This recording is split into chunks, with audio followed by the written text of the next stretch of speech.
Hi everyone, today I'm going to show you how to turn this doll into this one. In my unboxing video of this 10,000 Escapes BJD doll, I was a little disappointed with the quality, so I decided to give her a makeover and turn her into a doll that I'm really in love with. My channel is still pretty new, so if you're enjoying my BJD videos, hitting the like and subscribe button would really help me out. Thanks for watching and supporting my channel. By the way, all of my BJD repaints so far feature dolls from Kika Goods. You can use my exclusive promo code for 10% off kikagoods.com. Okay, let's get started. This doll came with a blank faceplate that I'm going to use for this makeover. But it did not come with eyes, so I designed and made my own. I have a separate tutorial for how to make these BJD eyes. It's linked in the description below. Now for the face. I cleaned and sprayed it with a clear matte sealant to give a smooth finish with a little bit of tooth. This will help the blush and paint stick to the surface. I'm attaching the eyes that I made to give me a better idea for how to draw the eyeliner. I'm using a purple watercolor pencil to sketch in the eyeliner. I sharpen with a knife like this to get a super sharp tip. This is sharper than using a regular pencil sharpener. So now I'm going to sketch in the eyeliner on both eyes. At this point, you can still erase if you make a mistake. You can use a regular eraser or a kneaded eraser. You can shape the kneaded eraser like this to make a sharp tip. You can also cut a regular eraser to get a sharp edge. Now let's finish drawing the other side. And I always put the hair on at this stage to check that everything looks right. I blended brown and purple watercolor pencils to draw the eyelid, drawing in the bottom eyeliner with a brown color. Now for the mouth. This must be the smallest mouth I've ever drawn on a BJD. I used brown for the line and very lightly sketched in some pink for the lips. We'll fill these in with more detail later. Now I'm going to seal my work with a matte finish, so I'm going to pop out the eyes. This is the face after being sprayed, so now I can paint over my sketch and start putting in more details. If you watched my previous tutorials, you know that I like grinding up different colors of chalk pastels to make the blush and eyeshadow. I usually start by contouring the face and blushing the ears with some light orange. I wanted to give her a bright pink eyeshadow, so I'm slowly building it up with pastels. I started with a pale pink all over the eyelid, and now I'm using a darker, almost neon pink on the inner and outer edges of the eyes. I'm using the same dark pink on the bottom of the eyes to give her more of a grungy look. Now I'm adding pale pink blush right underneath her eyes. This type of blush is pretty trendy right now. Adding another layer of pink around her eyes. Here's what the final blush and eyeshadow looks like. Now we're ready to start painting in the eyeliner. Gradually build up the eyeliner using thin layers of paint. It's really important to do thin layers to avoid getting clumpy paint.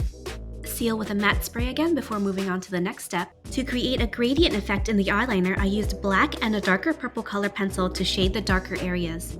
I thought the area around the eyes could use a little more shading, so I'm adding it with a pink color pencil, especially at the inner and outer edges of the eyeliner.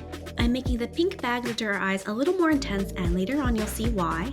Then I'm using a white pencil on the outer edges of her eyes. This highlights the outer edges and will make her eyes look wider. Darkening the eyelid line,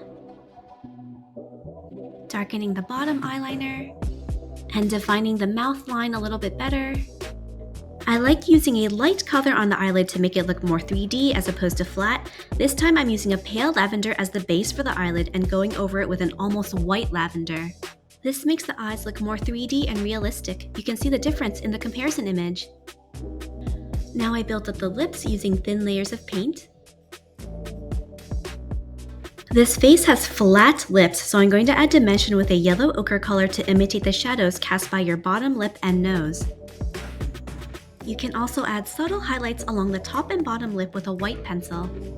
Make it more realistic with darker pink shading in the center of the lips. I'm just going to add a bit more blush. Now one of my favorite parts, adding eyelashes with a dark purple watercolor pencil. I used brown for the bottom lashes. Now I'm highlighting her eyeshadow with a blend of white and pale yellow colored pencil. Because I darkened her eye bags earlier, the white is going to stand out a lot better, and this is going to make it seem like she's smiling with her eyes. Look how much cuter she looks with her eyeshadow highlighted. I used this ball-ended stylus to make small highlights on her cheeks with paint, but I forgot to take a video of this step. By the way, you can find all of my supplies and tools in my BJD supplies list linked below. Penciling her eyebrows with a lighter purple. There's no good reason why I do the eyebrows last, that's just the way I like to work. I repainted her hair from black to purple. This doll's outfit shows a lot of her neck and shoulders, so I'm adding blushing to those areas. I always add blush to the hands, especially the palms and the tips of the fingers and thumb. So this is how the blushing on her torso and hands look. It's now the next morning and I realize her outfit shows a lot of her bare midriff, so I'm adding more blush to her middle area. I was too lazy to take off her clothes again, so I wrapped some of it in plastic wrap. Because she's wearing a mini skirt, I'm also adding blush to her legs, giving it a kind of a gradient.